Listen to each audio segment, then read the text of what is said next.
창세기 33장 1절에서 20절. 야곱이 눈을 들어보니 에서가 400명의 장정을 거느리고 오고 있는지라. 그의 자식들을 나누어 레아와 라헬과 두 여종에게 맡기고 여종들과 그들의 자식들은 앞에 두고 레아와 그의 자식들은 다음에 두고 라헬과 요셉은 뒤에 두고 자기는 그들 앞에서 나아가되 몸을 7번 땅에 굽히며 그의 형 에서에게 가까이 가니 에서가 달려와서 그를 맞이하여 안고 목을 어금 맞추어 그와 입 맞추고 서로 우니라. 에서가 눈을 들어 여인들과 자식들을 보고 묻되 너와 함께한 이들은 누구냐? 야곱이 이르되 하나님이 주의 종에게 은혜로 주신 자식들이 있니이다.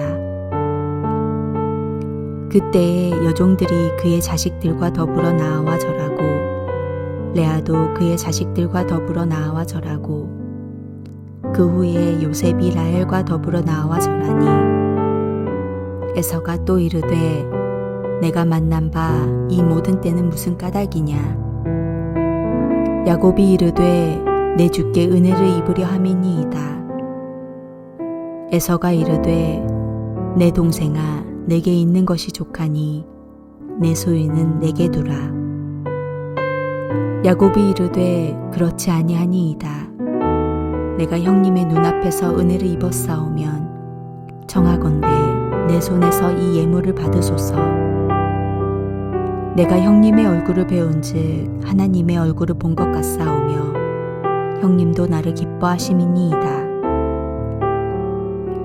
하나님이 내게 은혜를 베푸셨고 내 소유도 족하오니 청하건대 내가 형님께 드리는 예물을 받으소서 하고 그에게 간권하매 받으니라.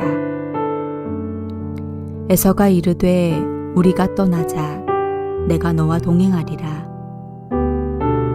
야곱이 그에게 이르되 내 주도 아시거니와 자식들은 연약하고 내게 있는 양떼와 소가 새끼를 데리고 있은즉 하루만 지나치게 몰면 모든 떼가 죽으리니 청하건대 내 주는 종보다 앞서 가소서.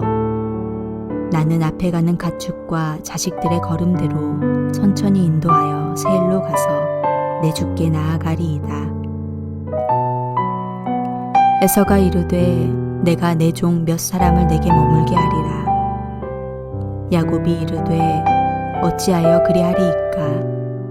나로 내 주께 은혜를 얻게 하소서 하매 이날에 에서는 세일로 돌아가고 야곱은 숫곳에 이르러 자기를 위하여 집을 짓고 그의 가축을 위하여 우릿간을 지었으므로 그 땅 이름을 숫곳이라 부르더라. 야곱이 바단 아람에서부터 평안히 가나안 땅 세겜 성읍에 이르러 그 성읍 앞에 장막을 치고 그가 장막을 친 밭을 세겜의 아버지 하몰의 아들들의 손에서 베크시타에 샀으며 거기에 제단을 쌓고 그 이름을 에엘로헤 이스라엘이라 불렀더라.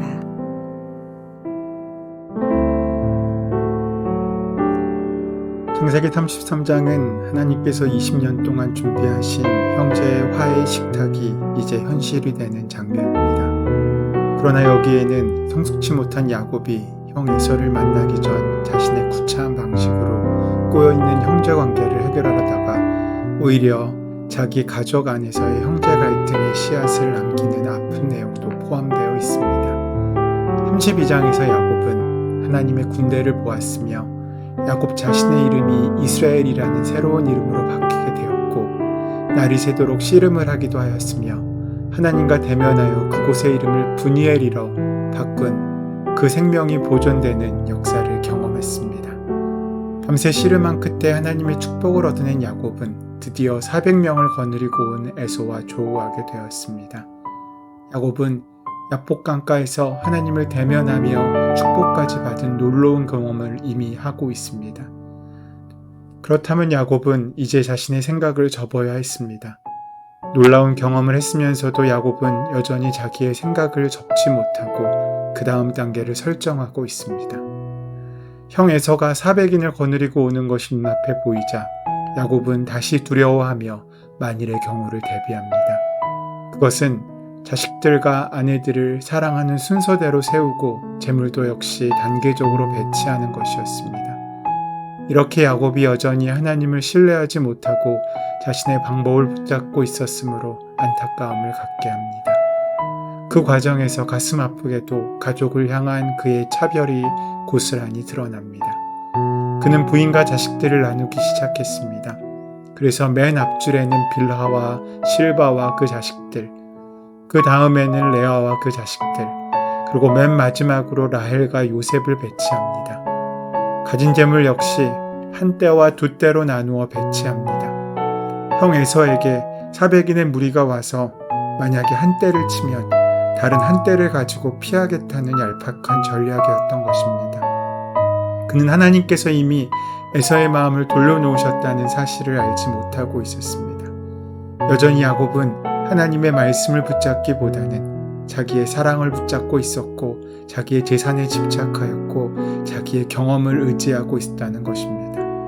이것은 하나님께서 준비하신 형제 화해의 식탁을 야곱이 소홀히 여기는 처사였습니다. 생각해 보십시오. 하나님이 준비하신 그 화해의 식탁은 단지 두 형제만을 위한 것이 아니었습니다. 가족 모두를 위해 베풀고도 남을 만한 풍성함이 있는 자리였습니다. 그러나 성숙하지 못한 야곱이 자신의 그 꾀죄죄한 몰골로 식탁을 따로 차리고 있는 것입니다. 형제의 갈등은 이미 하나님의 방법으로 해결되었는데 그는 인간적인 생각으로 분쟁의 씨앗을 심고 있는 것입니다. 생각해 보십시오.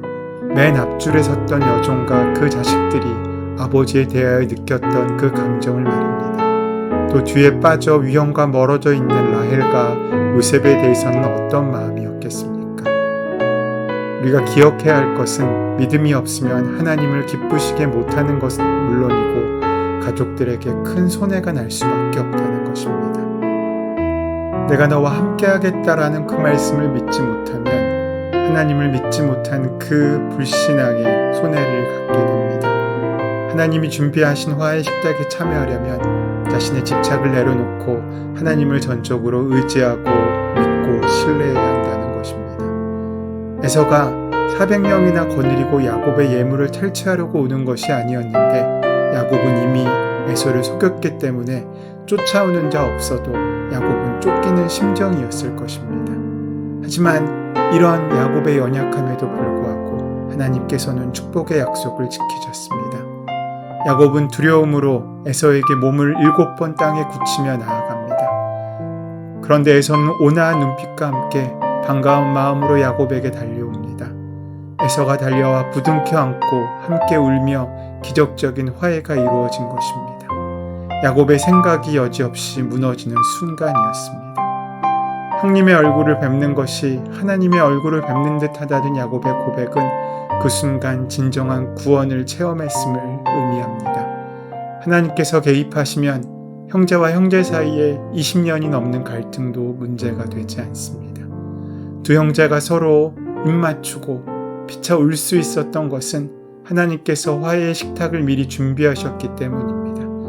야곱이 에서에게 몇 차례 나누어 드린 예물 때문이 아니었습니다. 에서가 내게 있는 것이 족하니 내 소유는 내게 두리라 말하는 것에서 이것을 알 수 있습니다. 하나님을 믿지 못하는 사람들은 뇌물을 쓰고도 그 목적하는 바를 이루지 못합니다. 하나님을 믿으면 뇌물을 쓰지 않아도 되지만 하나님을 믿지 못하면 뇌물을 쓰고도 오히려 우리의 생각과 계획이 어그러지게 되는 것입니다. 야곱은 그렇게 형에게 뇌물을 바치기보다는 하나님을 믿어야 했습니다. 이미 하나님이 그 마음을 풀어주셨기 때문입니다. 형에게 예물을 바칠 것이 아니라 오히려 하나님께 바쳤어야 했다는 말입니다. 형제 간의 이 화해는 하나님께서 야곱을 위해 오랜 시간 동안 준비하신 결과였습니다.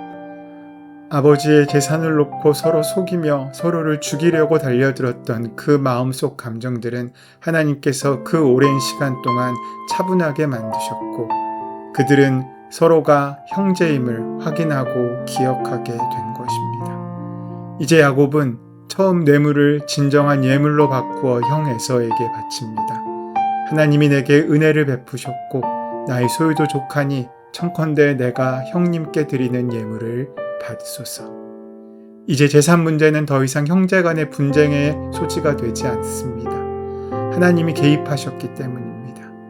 20년 동안 준비하신 하나님의 화해의 식탁이 삼촌에게 그리고 형 에서에게 베풀어짐으로 야곱은 고민스럽던 인생의 짐을 덜게 된 것입니다. 하지만 그 식탁을 온전히 받을 만한 믿음이 아직 성숙치 못했던 야곱은 그의 아들들에게 성숙한 관계의 식탁을 베풀지 못함으로 또 다른 불행의 씨앗을 남겨두게 된 것입니다.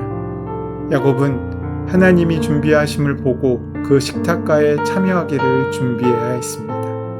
인생들은 하나님께서 준비하신 화해의 식탁에 참여하기 위해 집착을 포기하고 다른 사람들을 받아들일 준비를 해야 합니다. 그것이 내게 손해인 것 같지만 하나님께서는 우리가 손해보게 그냥 놔두지 않으십니다. 내가 용서하는 것이 억울한 일처럼 보이지만 하나님께서는 하나님 사람의 억울함을 그냥 억울함으로 내버려 두지 않으십니다. 그 모든 과정을 신실하게 바꾸시고 은혜로 삼으시고 함께 하신다는 것입니다. 용서는 단순한 일이 아닙니다. 눈을 질끈 감고도 할 수 있는 용서도 있겠지만 죽기보다 어려워 보이는 용서도 있습니다. 하지만 용서가 구원입니다. 용서받은 그 사람뿐 아니라 용서하는 자신에게도 자유를 주는 축복의 통로이기 때문입니다. 그래서 용서는 이 땅에서 벌어지는 하나님 나라의 사건입니다. 용서하는 자 뒤에는 하나님께서 함께 하십니다. 오늘 그 하나님의 함께 하심을 느끼고 누리시는 귀한 하루가 되시기를 소원하고 축원합니다. 은혜로우신 하나님 아버지, 죄와 타협하지 않으면서도 용서할 수 있는 길을 우리에게 가르쳐 주시고 인도하여 주시옵소서. 예수님의 사랑과 용서가 우리 안에 충만하게 하여 주시옵소서. 예수님의 이름으로 기도드립니다. 이제 다 함께 주신 말씀을 마음에 심고 그 말씀이 오늘 하루 가운데 현실이 될 수 있도록 실상이 될 수 있도록 기도하심으로 나가는 시간 갖도록 하겠습니다. 함께 기도합니다.